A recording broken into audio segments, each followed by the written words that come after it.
Welcome back, ladies and gentlemen. Today we're going to go ahead and show you how to create this tapered extrusion, make this nifty pyramid gadget.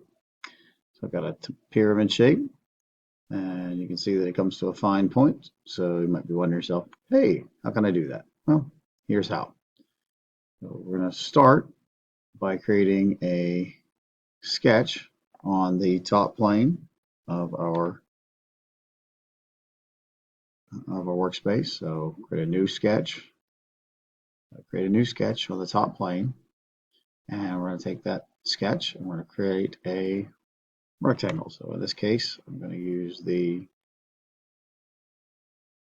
center point rectangle tool, which is R on your keyboard, and we're going to click on the origin and move the mouse and select the side to make that.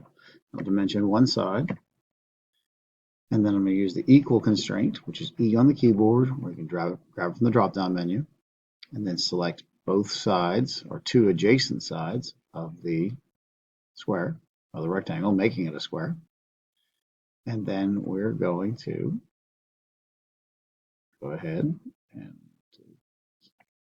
we're going to create an extrusion by clicking the extrude button, which is next to the sketch button. And we're going to create a pyramid. It's going to be a new solid. We're going to use the blind choice for how far to go, because we're going to tell it that we want to go up, say, 6 inches.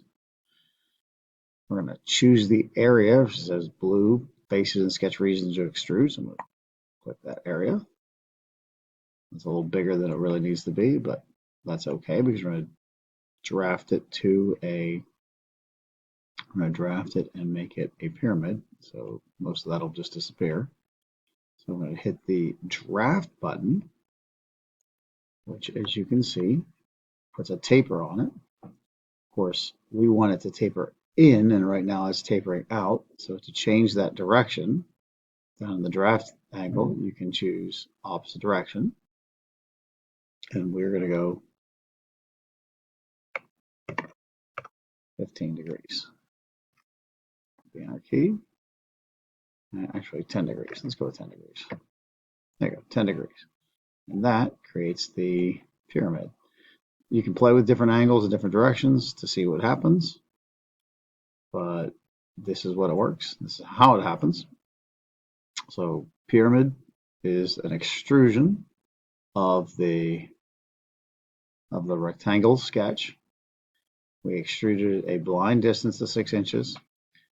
That number can be anything greater than the final height. If I chose a smaller number, it'd probably work too. You can see if I grab the arrow and pull that down, about basically anything close to 3 inches and up will work just fine. If you want to truncate the pyramid so it doesn't quite come to a point, just don't make it as far. There you have it. So good luck, have fun, as always, keep being awesome.